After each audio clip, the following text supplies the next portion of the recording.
Hayom Chaf Hey Adar Taf Shin Ayin Chet Ze Hayom Asa Adonai Nagila V'nismechavo. So we're continuing. Last week spoke about that everything you need to know about life, you could learn it all from the story of Pesach. Okay? So we're not settling about everything you need to know about Judaism. It's everything you know about life. It all goes back to that fundamental event of Yetziat Mitzrayim. Last time we spoke a lot about life as a story. We spoke about Moshe's name also. And we spoke about, very good, we spoke about the name of Moshe and also what he represents.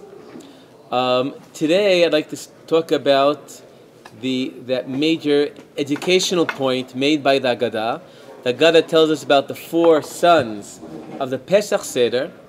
We have the Chacham, the wise son, the Rasha, the wicked son, the Tam, the simple son, and the Ein Yodea L'Shol, the son that doesn't even know how to ask questions. May I say child to be more gender egalitarian. And in many ways we could see that these four children are really the journey in life that many of us each go through. Meaning each of us, or many of us, have gone through different stages in life that one by one we've gone through the four stages represented by the four children on the night of Pesach. And we could start by saying that if we're dealing with critical questions of faith, there's a time that we were never even aware that these questions existed. We'd be the Ein Yodea L'Shol, doesn't even know how to ask, because we're not aware what are these burning existential issues that so many are troubled by, involved with. So stage one is the Ein Yodea L'Shol. You get a bit older and a little bit more exposed to the world, and then you become aware that there are questions that people ask, whether about faith, about the Jewish people, about life. But at first, you've grown enough to ask the question, but you're willing to still accept very simplistic answers. And this is the level of the Tam. And here too, the world is very harmonious. The child that doesn't ask any questions lives in a very harmonious world. And the second child, who asks the questions but is satisfied with very simplistic answers, he also lives in a very harmonious world. But then, some of us move on to a third stage. And the third stage is that of the Rasha.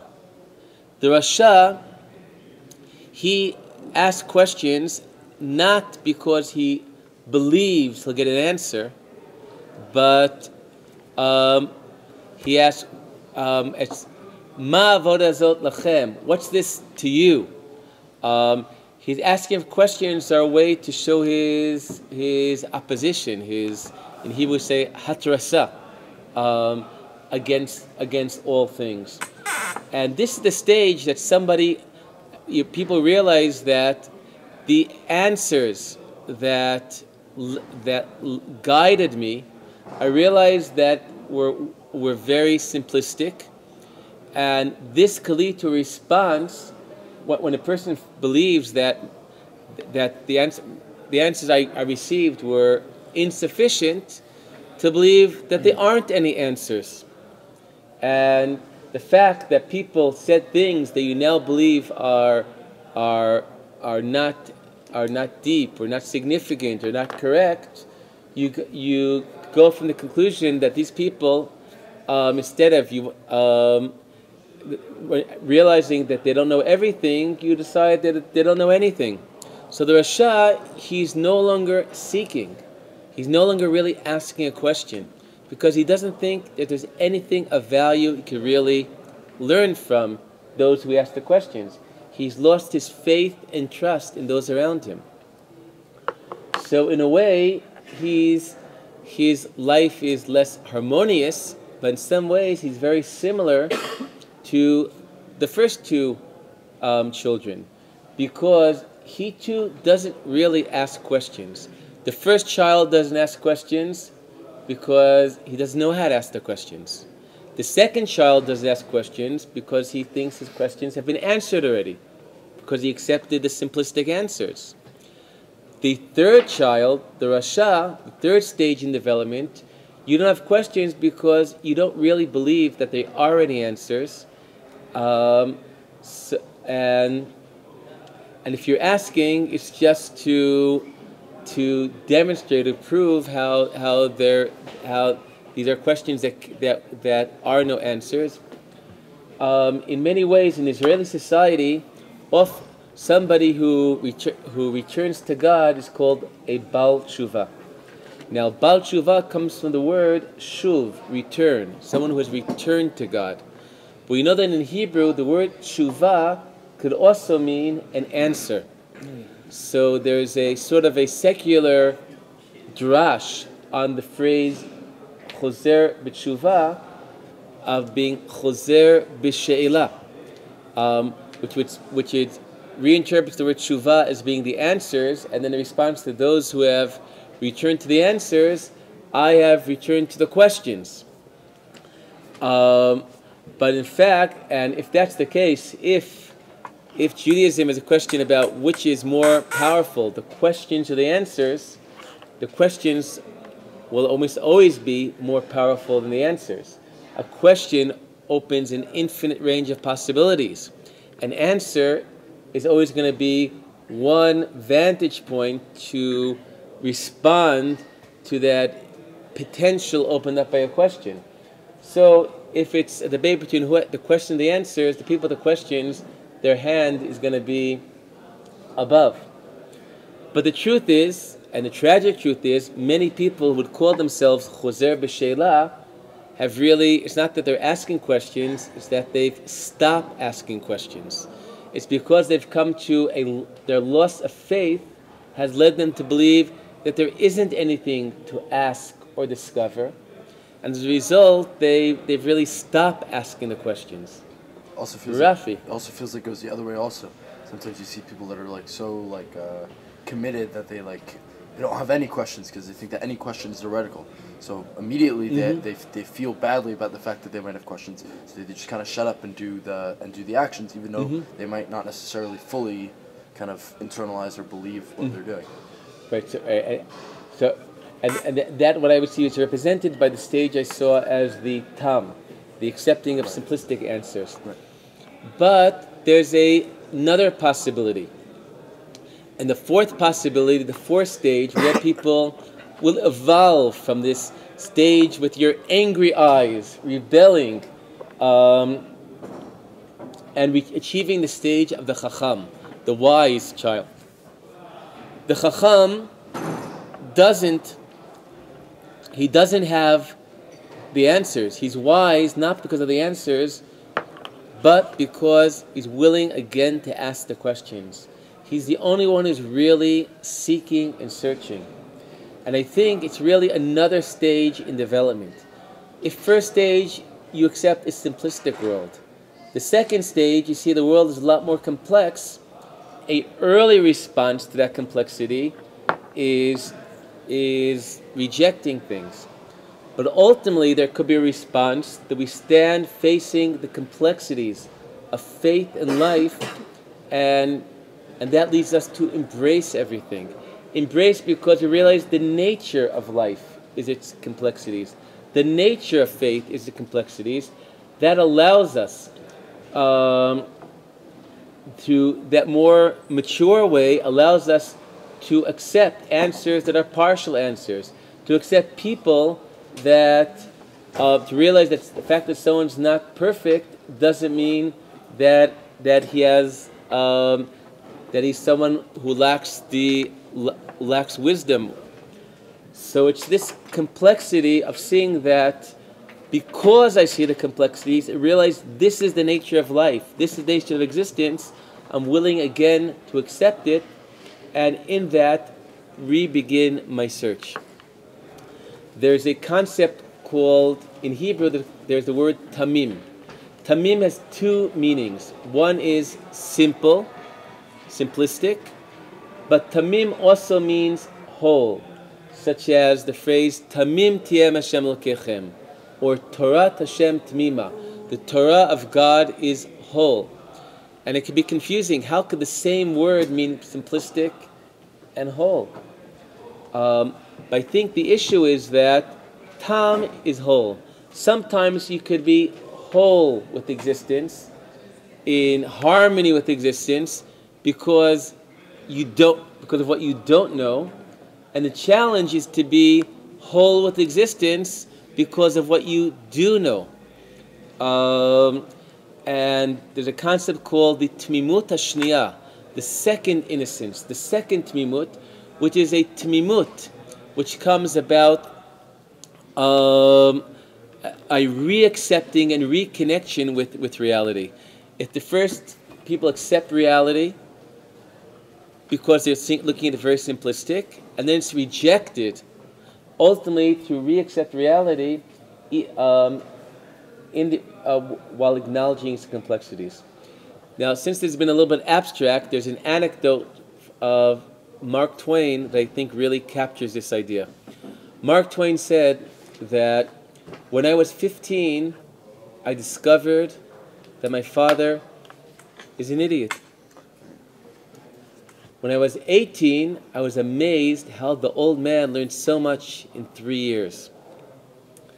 And of course, you ruined jokes by explaining them, but nevertheless, to see that you really have all the stages of the progressions. We have the stage that Mark Twain probably thought, there's no one in the world like my father. My father could do anything. He's perfect and wonderful.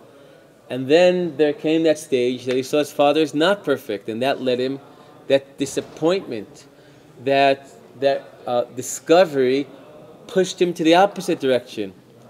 But in time, he got to that more complex view to see that somebody that's not perfect, that doesn't know everything, who has flaws and imperfections, could be a person who is still, that doesn't contradict, that this person could be filled with wisdom and goodness. Okay, so this is the journey of the four children of the Leil HaSeder, and a journey that some of us have to go through all the stages, even though some of the stages are painful. We certainly hope that we all get to that fourth stage of the Chacham. And I once heard a very sweet story about Rav Levi Yitzchak of Bardichev, who was known for his Avat Yisrael.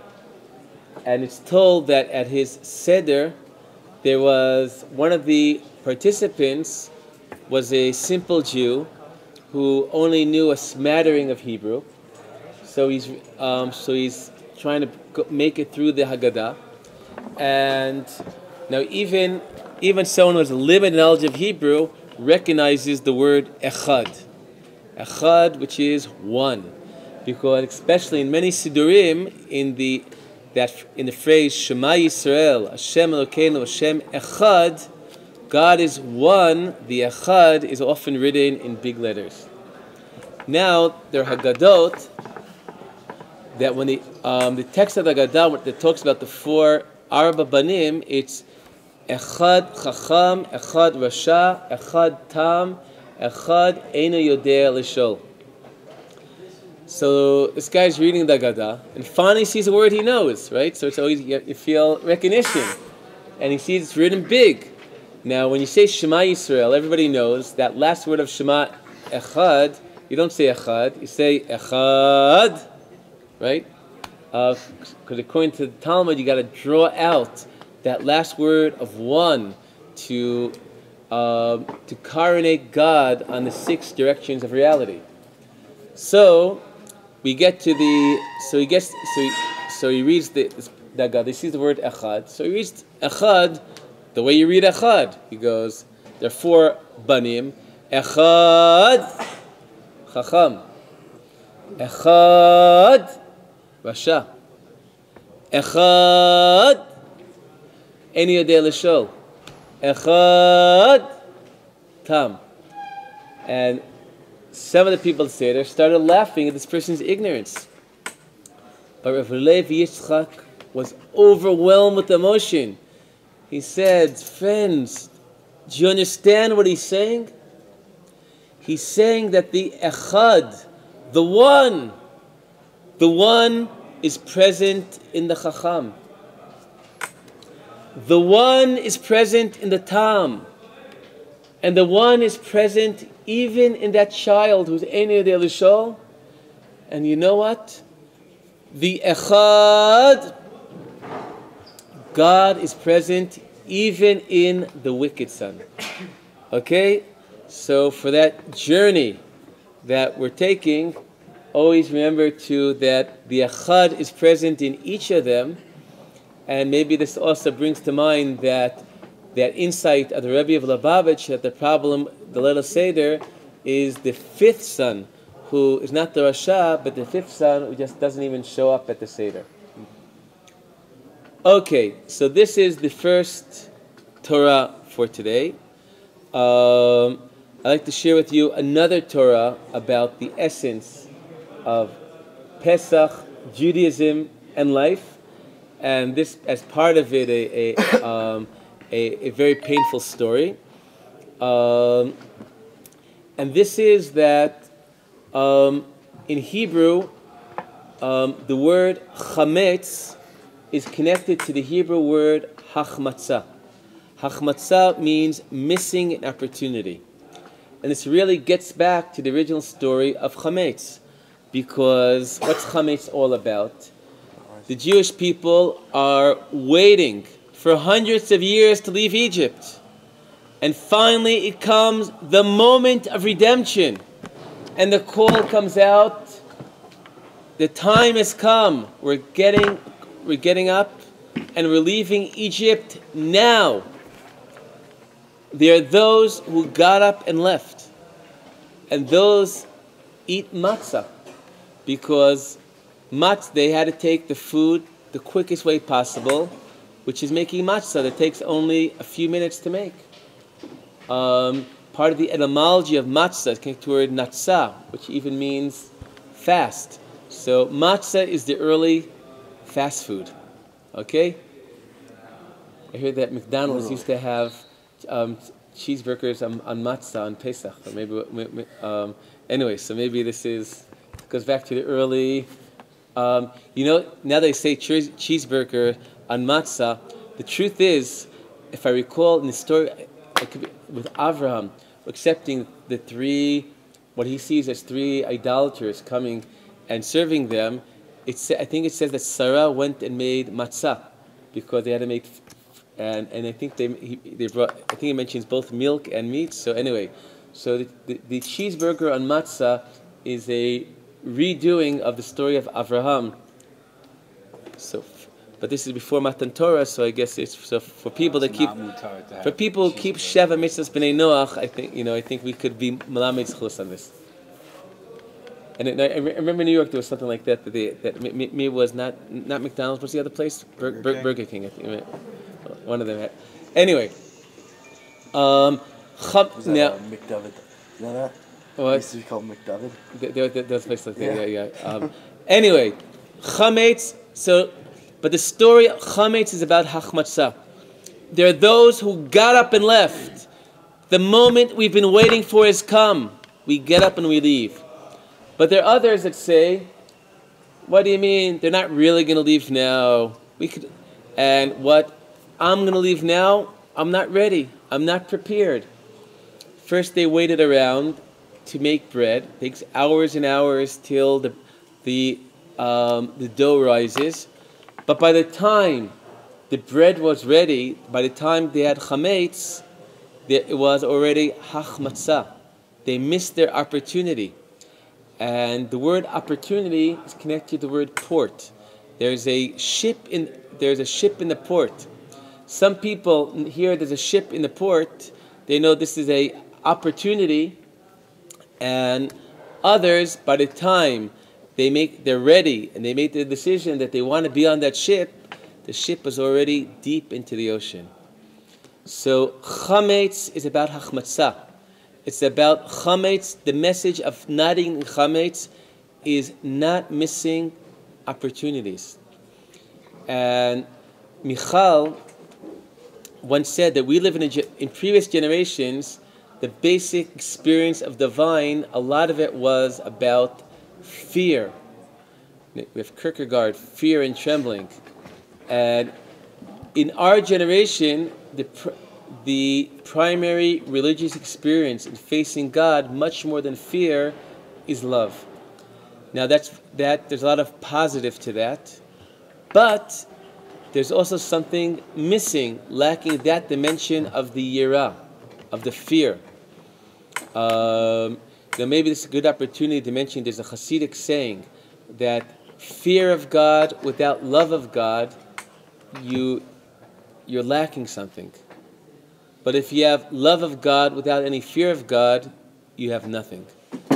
So, and my wife is contemplating, where in our lives do we have this feeling of yirah, of fear, or in our religious experience? And she said that she felt that we could connect up to some people's hard to connect with the feeling that bolts of lightning will come from the heavens right now, but a feeling of yirah, a fear relating to God, would be yirat hachmatzah, the fear of being machmitz, the fear of saying that there's a potential, there's an opportunity, and I'm blowing it. And on this point, the Mechilta already writes. The Mechilta writes in Hebrew, "Kashem she'ein machmitzim et ha-chametz, kach ein machmitzim et ha-matzot." Et ha-mitzvot. Kashem she'machmitzim et ha-matzot, just like we can't be machmitz the matzot, kach ein machmitzim et ha-mitzvot. They make a word play that just like matzot you can't be machmitz, so too the mitzvot. Don't blow your opportunities. And about 2 years ago, on Parshat Bo, I gave a drasha in the Beit Knesset of the Yishuv about chametz and achmatzah. And he said, the main thing is, don't be machmitz hachayim.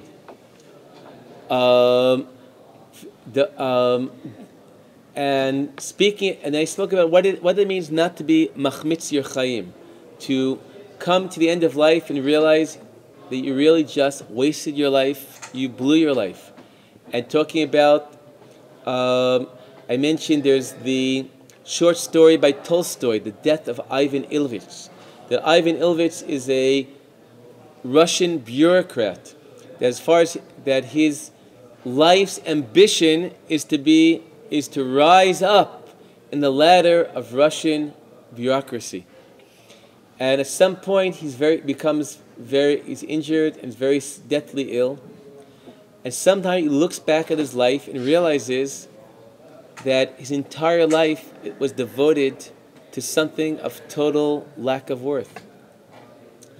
And at the end of his life, he tries to find a way to redeem an empty, wasted life.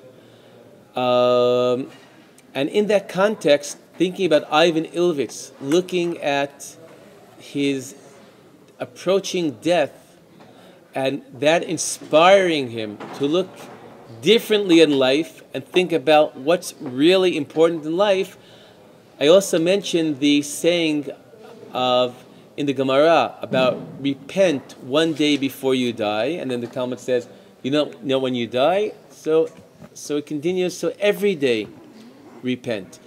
And once one of the students said that it's not about being paranoid that something's going to happen to me today, but it's about asking the person, try to imagine the perspective of life that you will have at the end. when you look back at life with that broad perspective, what are the things that you'll see that really matter, and what are the things you'll realize that you're just that so much energy went to such things that were such nonsense. Things that seemed at the time so important, so critical, that created you such angst that now you just regret all those days passed in misery. Anyway, so in the drasha, I said, so think about the perspective you'll have at the end of life in order not to be machmitz. That was Friday night. Shabbos morning, a woman approaches me and says, I really took to heart your words, that someone should imagine themselves at the end of their life, and that perspective to look back and see what truly matters. And as I said, this is a sad story because the next day, woman was Daphne Meir, and the next day was the terrorist attack that right next to that she was killed in her home. But as many times, people connect to Torot that express what they already know. Because during the eulogies, her adoptive mother said that she asked her once, how did she manage to do so much? So she said, I live every day as if it's the last. Okay, so this is a Torah of chametz and hachmatzah, and as I said in the title, and I hope I'm responding, that these Torot, it's not only about Pesach. It's not just about Judaism. These are Torot about life. So, since this was a little bit of a heavy story, we'll try to balance it with something a little bit lighter. And that is another story about Rav Levi Yitzhak of Berdichev, that one day in Erev Pesach, Rav Levi Yitzhak calls to two of his students. One of it, he says, please go to every house in Berdichev and ask them if they have tobacco from Turkey. I see you know this story. And in those days, there was I believe the Crimean War, and there was a strict laws in Russia not importing tobacco from Turkey. Turkey has the best tobacco, but we shouldn't help the economy of the enemy, so no tobacco from Turkey. Anyway, so the first student says, go to Berdichev and say there's a great need for tobacco from Turkey. Please give us some tobacco from Turkey. The second student, he said, please go to every house in Berdichev and tell them that there's a critical need for chametz. We know that it's already Erev Pesach in the afternoon, but somehow we need chametz now. The two students go away. After some time, the second student comes back first. He said, I went to every house, and everyone says they're so sorry, but it's after midday on Erev Pesach, and we've all burnt all the chametz. A while later, the second student comes, and there's a whole procession of people and wagons filled with tobacco from Turkey. Then Rav Levi Yitzhak looks at these two students, the one empty-handed, the other one with this whole procession of tobacco from Turkey. He looks up to the heavens and says, Rabbano Shel Olam, you see what a wonderful people you have. How wonderful are the Jewish people. The Tsar has policemen in every corner to make sure that no one's importing tobacco from Turkey, and everybody has tobacco from Turkey. But you, God, you don't have a single policeman, and on Erev Pesach, there's no chametz in Berdichev. Okay, and maybe as a closing insight and story, Last time we spoke about life as a story. Today, life as art. There's and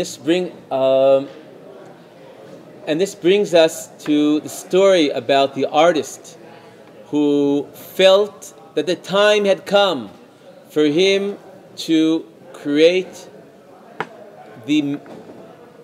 he's prepared to create what he knows will be his life's masterpiece. And in those times, people usually did portraits of people, but he decided he's going to be original. He's going to paint not the king, but the king's horse. And he worked very hard. And after a long time, the masterpiece was completed. A painting of the king's horse. Now, this artist, like all of us, likes to get compliments. And if your painting's hanging in your studio, it's not going to help you. So he takes the painting and he hangs the painting on the wall of the king's palace and stands close by to watch the people who will come, and he expects will be overwhelmed with his amazing masterpiece. But to his great disappointment, people would pass by and barely glance at his painting. He was totally broken, but he decided not to give up.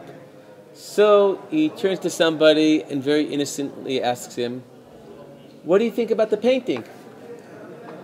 The person was a little bit surprised, looks up, looks down, to the east, to the west, and says, "Sir, I'm sorry. I can't see the painting. The king's horse is blocking the painting." And then our hero realized what the problem is. The painting was so realistic that people thought that it really is the king's horse. And from the king's horse, what did they get so excited about seeing the king's horse? So the artist knew what he had to do. He took out a knife. He approached the wall and he cut the painting into two. Half he moved to the left, half he moved to the right. Afterwards, everyone that passed by realized that, of course, this is a painting.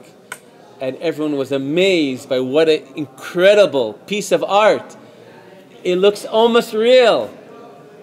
And Rav Shlomo Kluger used this story as a mashal for Kriyat Yam Suf, the story of the splitting of the Red Sea.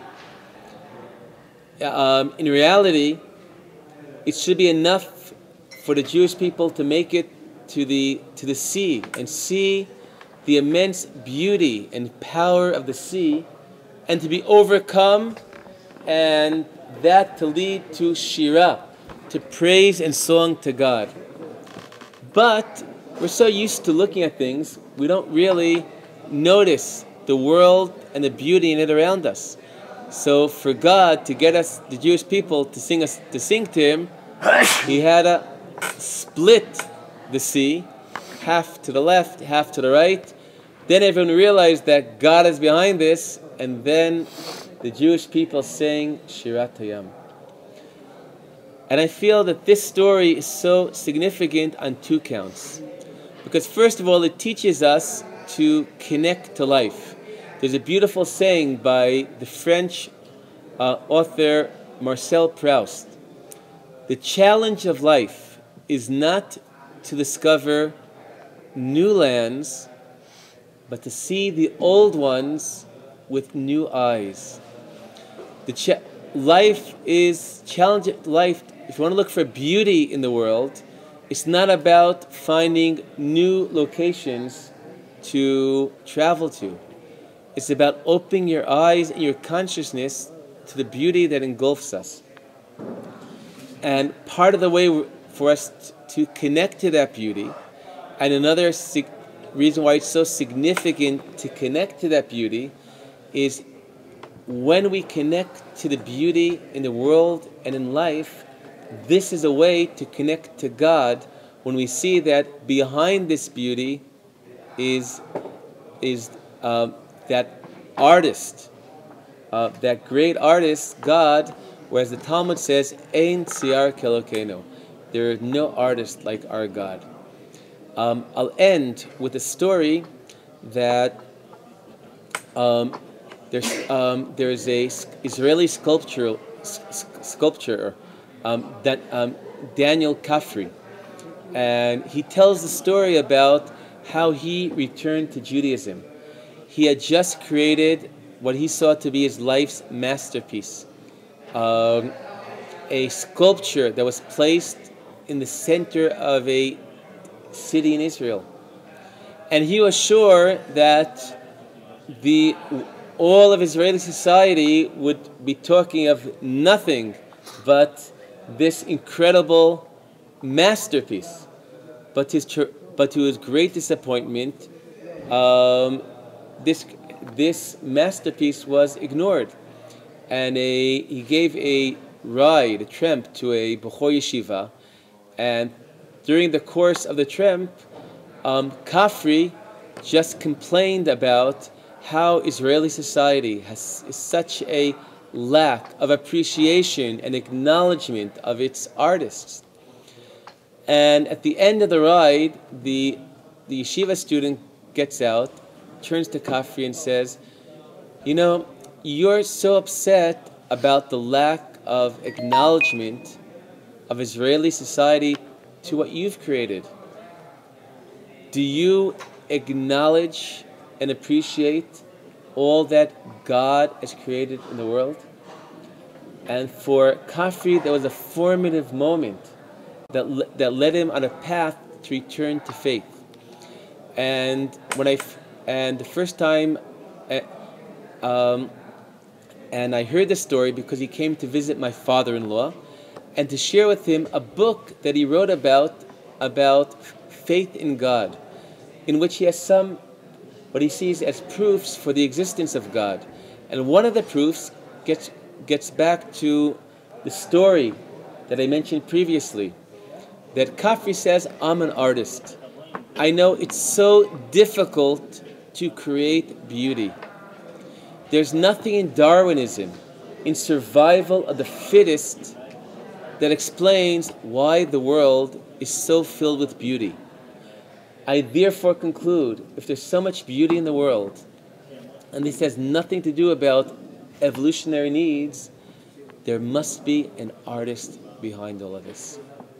Sof davar, hakol nishma, et Elohim yira, ve'et mitzvotav shmor, ki ze kol ha'adam.